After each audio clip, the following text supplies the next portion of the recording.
Hello YouTube, it is me again back with another video, and this one is the long anticipated video for Inktober Day 8. This one I skipped over because it is also a character introduction, so instead of talking about the Inktober process and the process of drawing this drawing, I wanted to talk a little bit more about the character and introduce you to him because, well, I drew him, so I'm going to. This character is Eildar. He is from Gilded Discord, the same world as Nina, Adela, and Avignar. He is the closest that the story has to a true villain. So let's talk about that. Who is Eildar? So in the Kingdom of Ulden, there was once an old king. A king that I drew a ways back. I will link to the video of my drawing of him, but he's the crazy fat guy. So, he was a young man, very young, not even really a man yet, when the rebellion broke out. He was very badly affected by this rebellion. He was caught in a lot of pain and suffering, and he was badly and majorly scarred in many places, both physically and mentally. While ultimately the rebellion was for the best and freed the working class, he suffered a lot because of it. He was a casualty, but instead of seeing himself as a victim, he decided he would change things. He would make himself into a leader. He would become strong. It is because of the rebellion that Eildar grows a bit of a resentment for the Raiden. Now, if you don't know what I'm talking about when I talk about the difference between the Ulden and the Raiden, I will point you to my introduction video for Nina, which talks a little bit more about this world and the story that goes on in it.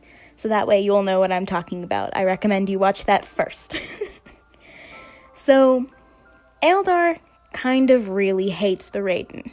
So when Nina shows up in his kingdom, preaching and telling stories and trying to facilitate a sort of true alliance between the Ulden and the Raiden instead of the sort of peace treaty that they have going on now, which badly affects the Raiden way of life, he sees her as a threat. She is a threat to everything he holds dear. She holds values that are counter to his in the extreme. They could not be more different. And he is afraid of change. Because in his eyes, the Raiden are all like the vicious, bloody, mad king that they had before. He sees the Raiden as a threat that must be contained and controlled. When Nina comes in spouting different beliefs, he sees her as the enemy. When she begins to convince the princess, he sees her even more so as the bad guy. Nina and Adela get closer and closer. The king begins to realize there's not so much horror in being a Raiden person. He begins to understand maybe there's more here than meets the eye, and maybe he's not being completely fair. That is unfortunately when Eildar becomes more and more the crooked man that the prompt gave me, really. The prompt for Inktober Day 8 was crooked, and it's at that point in the story where Eildar went from backwards thinking and stuck in the past and rooted in his beliefs to downright crooked and, frankly, villainous. Why villainous? Well, Eildar sees Nina as the other, the bad guy, something that needs to be destroyed, and so he seeks to discredit her and the Raiden in any way possible, even if it means stepping outside of his station and doing what he thinks he needs to do. This results in him doing things that are downright evil, cruel, and unfair. He sees himself as the avenging hero, but in fact, he's sort of a monster. Now, the interesting thing about Eildar, and part of the reason that I'm so fascinated by him as a character, is that he genuinely, wholeheartedly thinks that he's in the right. A lot of the story of Gilded Discord, Gilded Discord, kind of comes around the idea that everyone believes wholeheartedly, for the most part, that they are in the right. People disagree with each other, even vehemently disagree with each other. People can outright hate the beliefs of another person. But at the end of the day, everybody believes wholeheartedly that they are in the right.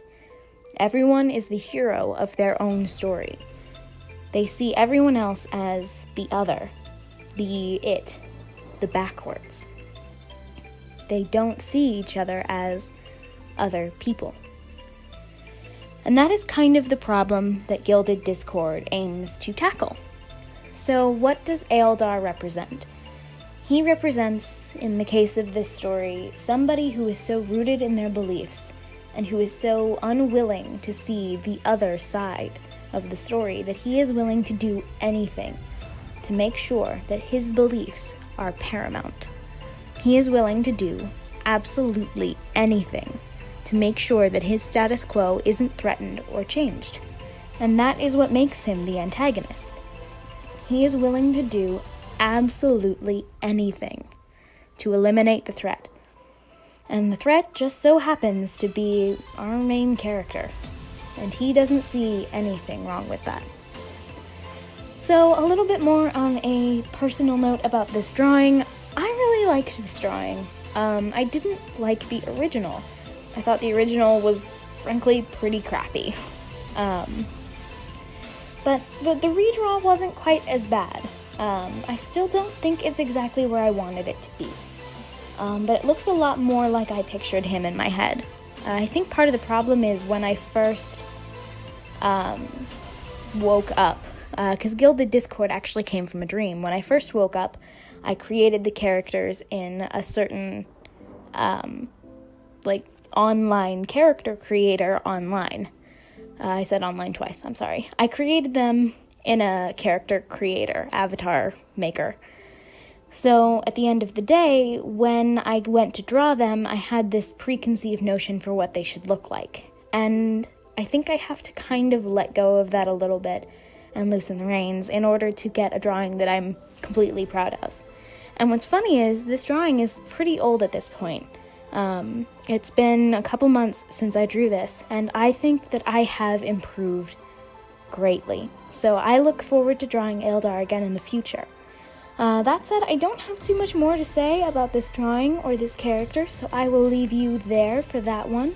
Have a good morning, evening, afternoon, nighttime, time of day, and I will catch you guys in the next video.